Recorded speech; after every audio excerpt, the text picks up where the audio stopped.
In Brazil, demonstrations against racial violence and against the murder of Afro-descendant in the city of Porto Alegre continue. Vote counting underway for Burkina Faso presidential election. A massive crowd gathered in the Pakistan city of Peshawar in protest against the country's prime minister for not complying its promises.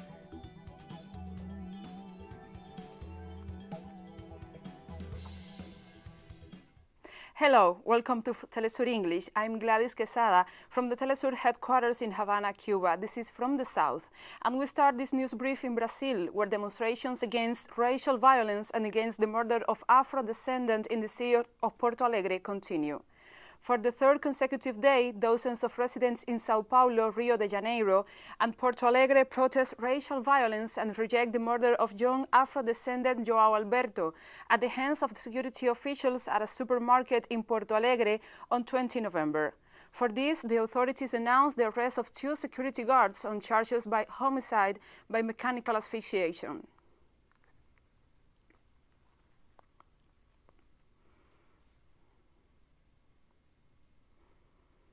The President of Chile, Sebastián Piñera, announced the first phase of the plan to reopen borders for non-resident foreigners in Chile. This will be implemented at midnight local time on Monday, and which will be extended gradually depending on the health situation to other airports and land and sea entry points of our country. Land and sea crossings shall remain closed until further notice. For entry to Chile, an affidavit and negative PCR examination taken up to 72 hours after boarding the country will be required as exclusionary requirements.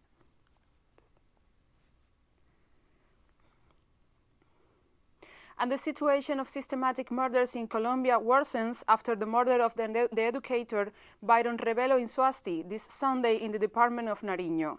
In the last few hours, the assassination of Byron Revelo Insuasti, who was part of the board of directors of the Nariño Semana Teachers, the union, as Secretary of Environment, was confirmed. After this event, the Educators Union asked President Iván Duque and the Public Prosecutor's Office to guarantee the investigation of this crime, which involves the Educators Union and the union leadership, while the authorities carried out the pertinent investigations to find out the whereabouts of the murder.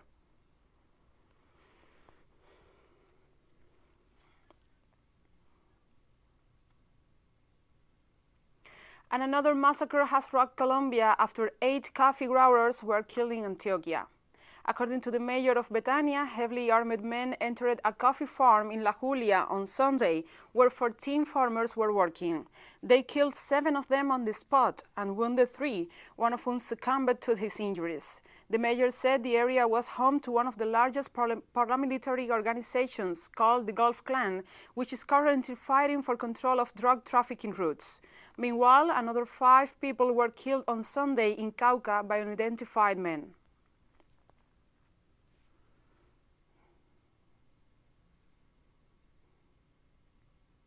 Protesters in Colombia have marked a year since the national strike against Iván Duque's government. Hundreds of people, including teachers, students, and workers' union protesters in the streets of Bogotá. They marched with drums and banners denouncing inequality.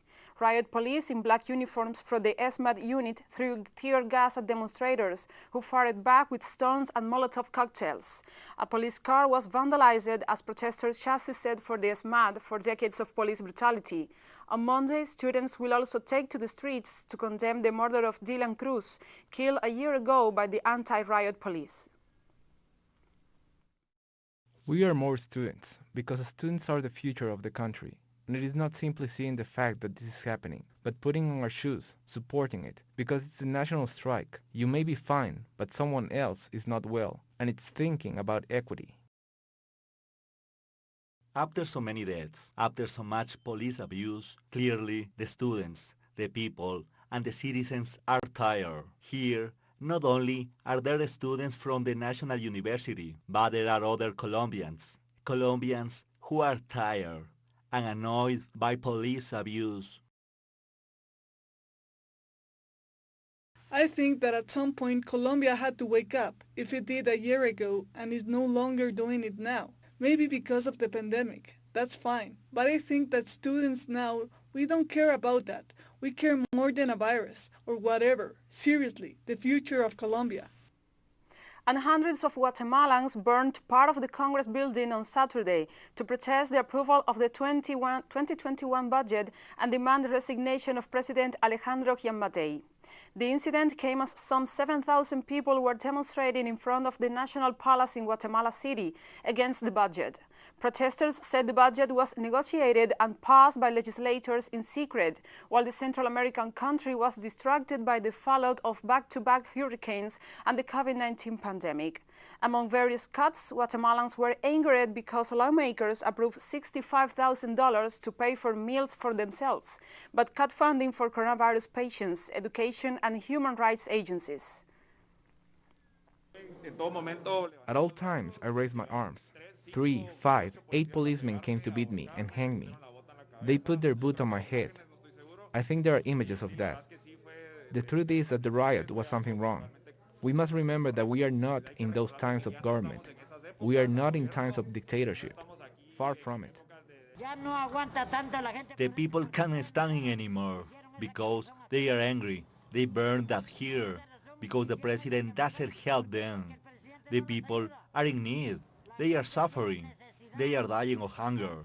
Who is going to help them to eat if the president has all the money? Later on in the afternoon, security agents fired tear gas into the crowd, injuring a number of protesters. Carrying the national flag and banners that said "No more corruption, Giammattei out," and "They mess with the wrong generation," the protesters filled the central square in Guatemala City in front of the old palace. President Giammattei said he has held meetings with various groups to present changes to the budget. I was walking and they grabbed me. I didn't do anything. I have my constitutional right to strike. Estamos cansados. We are tired. There is no other way to show our repudiation, how fed up we are. We are tired of so much abuse by the authorities. And we'll go now to a short break. Don't go away.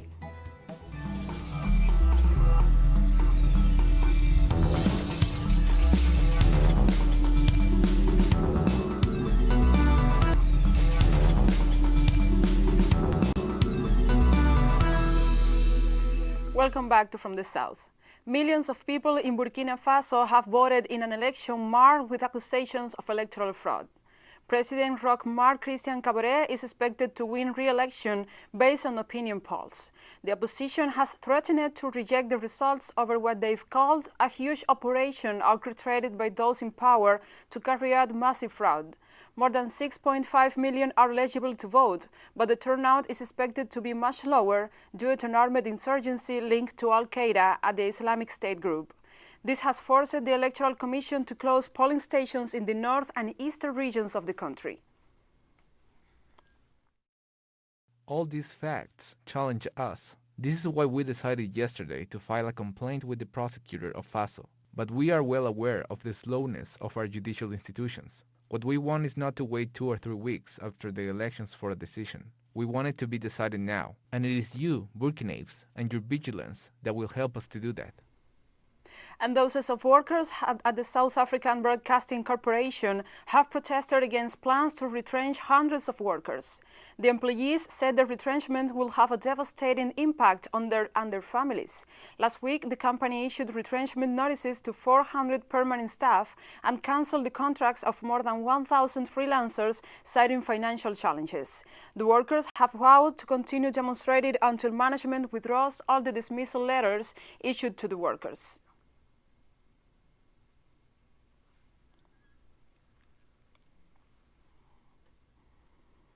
And dozens of protesters have rallied in the Angolan capital, Luanda, demanding an end to government corruption and police violence. They have accused the government of failing to take decisive action against public officials accused of engaging in corrupt practices. They also denounced the unwillingness to punish police officers who assaulted protesters last month. The demonstrations will not stop in Luanda. That's to say that on December 10th, there will be another, and we invite all those people who are at home, young scientists, young people who know that the country is not in good shape, to show up on December. The Ethiopian government said its forces have taken over a key town that was previously in the hands of Tigray rebels. A statement by the Defense Ministry said the town of Adigrat, located about 120 kilometers north of the Tigrayan capital, Mekele, was now under the control of the government soldiers. Meanwhile, on Sunday, the Air Force chief revealed that armored drones have been deployed in the battle against the Tigray rebel forces. In the last 2.5 years, we've made considerable effort in training and preparation to use unmanned aerial vehicles. This junta thought that as in the past, you dig trenches and fight in the trenches with tanks. This has stopped. This is one area in which they miscalculated. The drones we are armed with are made by our own technicians, our own pilots. We are not too small for the extremist group to call other country. And late on Sunday evening, the Ethiopian military called on Mekele's 500,000 inhabitants to save themselves and evacuate as an attack to reclaim the city from Tigray fighters is about to be launched. An army spokesperson said an operation to surround the area with tanks and other artillery weapons has begun. The fighting between the two sides erupted on November the 4th after Tigray forces attacked a federal military base in what they call a preemptive strike against an imminent attack by the central government.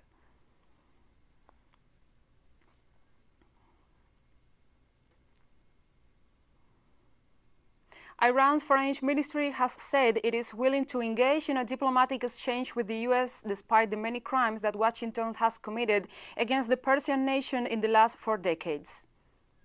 And the United States is not simple, as America has committed repeated crimes against the Iranian people over the past 40 years. These are serious crimes, plus other crimes that they specifically committed. The martyrdom of General Soleiman is in this category.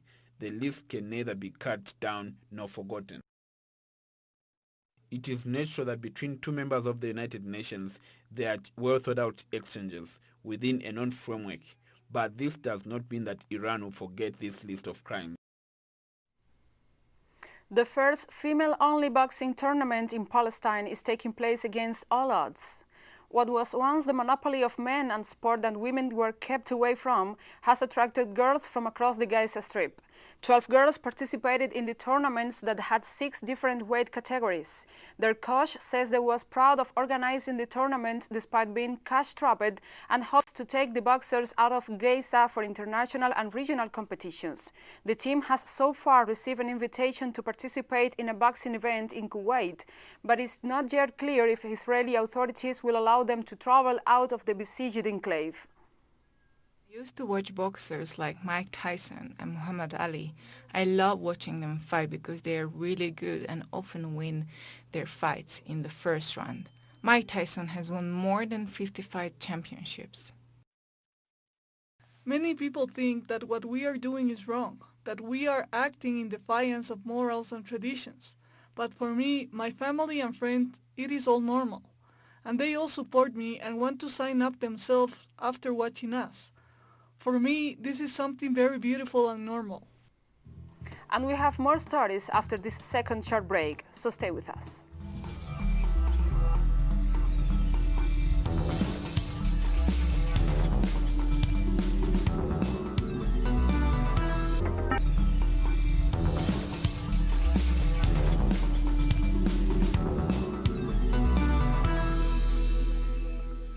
Welcome back to From the South.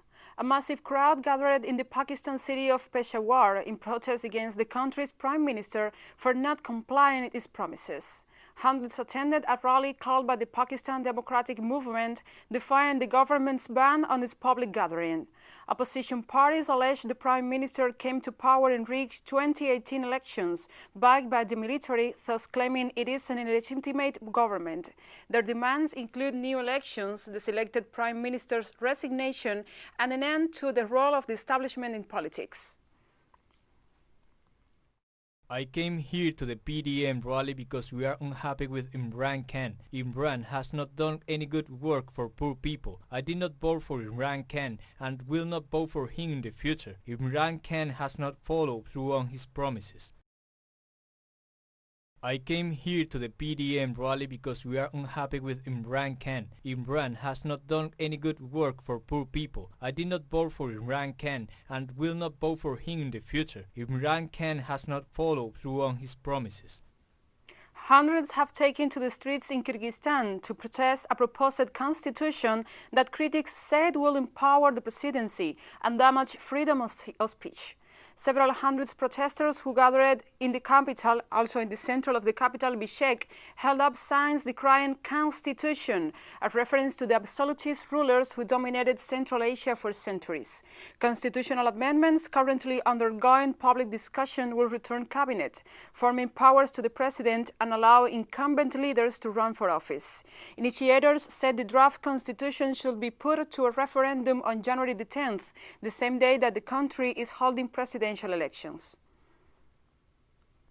The Constitution is a new project that is now being proposed. It has a very simple goal: to push educated people out of the country, to live in the country only those people who will accept without any critical thinking about power, to support the Khanate, support the Caliphate. The fact is that the proposed referendum is a new draft constitution that came out of nowhere, and who knows who its authors are. This is a completely illegitimate procedure, and it is necessary to return it to its legal course. Tens of thousands of Taiwanese protesters have marched in Taipei in an anti-government demonstration targeting a range of measures. Protesters are angry over labor issues, media freedom, and recent controversial decision to allow the import of U.S. pork containing ractopamine, a feed additive used by U.S. farmers to promote leaner meat in livestock. The drug is banned by the European Union but is legal in the United States. Taiwan's President Tsai Ing-wen made the announcement to lift restrictions on U.S. pork in August in an effort to pave the way for future bilateral trade pacts with the United States. Of American pork will affect Taiwanese pig farmers and vendors very seriously because ractopamine is not allowed here. But now our government wants to import them. It's a slap in the face for our farmers. I'm a man from Taichung. I'm here in Taipei for the next generation protesting against the import of pork containing ractopamine because it's very poisonous. And Tsai Ing-wen now wants us to eat this kind of poisonous food. So I'm here to protest. Pfizer and BioNTech companies seek emergency use of its vaccines in the United States as the country faces one of the worst world situations with over 12 million cases of the infection. The country seeks a massive vaccination beginning this December 2020 as the public health threat continues to halt normal life activities. According to the Food and Drug Administration, on December the 10th, the agency will hold a public meeting with its Vaccine Advisory Committee to evaluate the approval for the Pfizer and BioNTech vaccine, which they plan to start deploying a day after its approval, with the aim to apply it to 20 million people in December this year.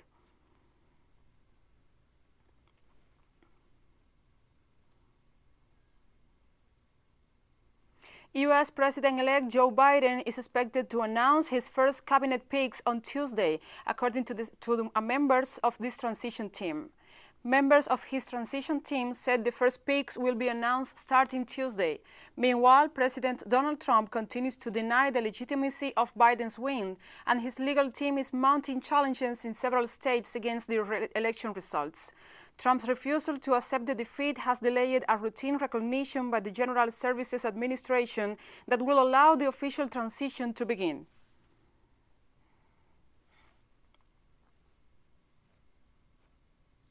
An artist in the UK is seeking to raise awareness on reports that thousands of children are at risk of dying indirectly from COVID-19.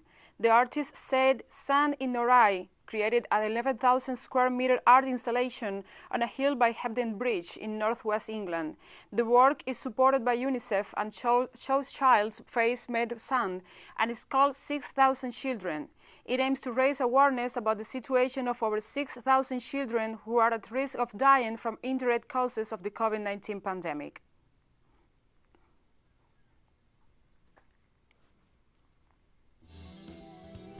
And we have come to the end of this news brief. But remember, you can find this and many other stories on our website at telesurenglish.net.